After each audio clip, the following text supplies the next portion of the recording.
അസ്സലാമു അലൈക്കും. ബഹുമാനപ്പെട്ട ഉസ്താദുമാരെ, എൻ്റെ ചിത്രശലഭങ്ങളായ എൻ്റെ വിദ്യാർത്ഥി സുഹൃത്തുക്കളെ, ഈ ഫറാസ്തോ എന്ന ഈ പ്രൗഢസുന്ദരമായ ഈ വേദിയിൽ നിങ്ങളോട് ഞാനൊരു കഥ പറയാം. എൻ്റെ കഥയുടെ പേര് പ്രദക്ഷതൽപ്പനായ രാജാവ്. ധാരാളം ഇബാദത്തുകൾ ചെയ്തുകൊണ്ടും ഖുർആൻ മനഃപാഠമാക്കിയ മഹ്മൂദ് അഫന്ദിയായിരുന്നു ആ നാടിൻ്റെ രാജാവ്. തൻ്റെ 7 പ്രവർത്തികൾ പല നാട്ടുരാജാക്കന്മാർക്കും വീതിച്ചു നൽകി. അതിലൊരു രാജാവിന് സുന്ദരിയായ മകളുണ്ടായിരുന്നു. അവളുടെ പേര്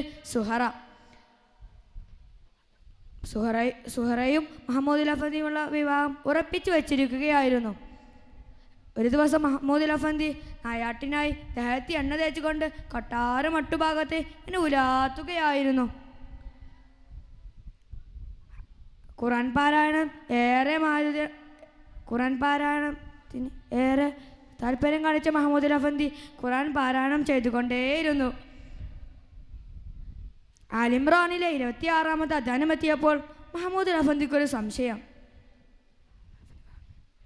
എല്ലാ അധികാരവും എടുക്കുന്നവൻ നൽകുന്നവൻ അവനാണെങ്കിൽ എൻ്റെ എല്ലാ ഈ അധികാരവും ഒറ്റ സെക്കൻഡിൽ അങ്ങനെ അവൻ എടുക്കും. പെട്ടെന്നൊരു പടയാളി ഓടിക്കൊണ്ടുവന്ന് പറഞ്ഞു,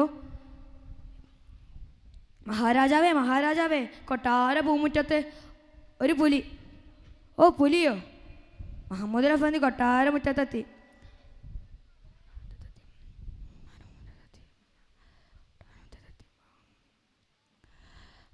പടയാളികൾ കഴിയും വിധം പുലിയെ ഓടിക്കാൻ ശ്രമിച്ചു. പുലി പിന്മാറുന്ന പ്രശ്നമേയില്ല. അവസാനം മഹ്മൂദ് അഫന്ദി സ്വന്തം കരവാളം എടുത്തുകൊണ്ട് പുലിയുടെ നേരെ നീങ്ങി. പുലി അതാ ഇടതൂർന്ന് നിൽക്കുന്ന ഒരു കാട്ടിലേക്ക് ഓടി.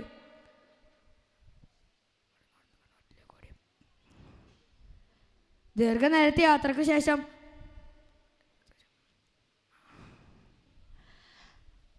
പുലി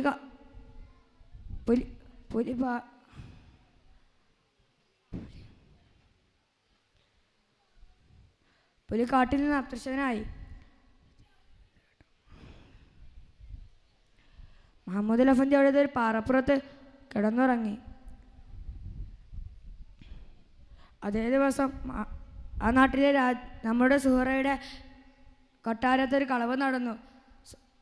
കല്യാണ ആഭരണങ്ങൾ ഒരു കള്ളൻ മോഷ്ടിച്ചു കൊണ്ടുപോയി.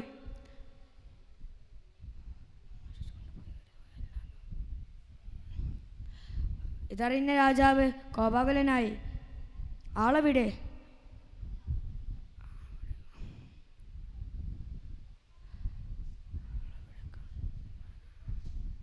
അസ്സലാമു അലൈക്കും.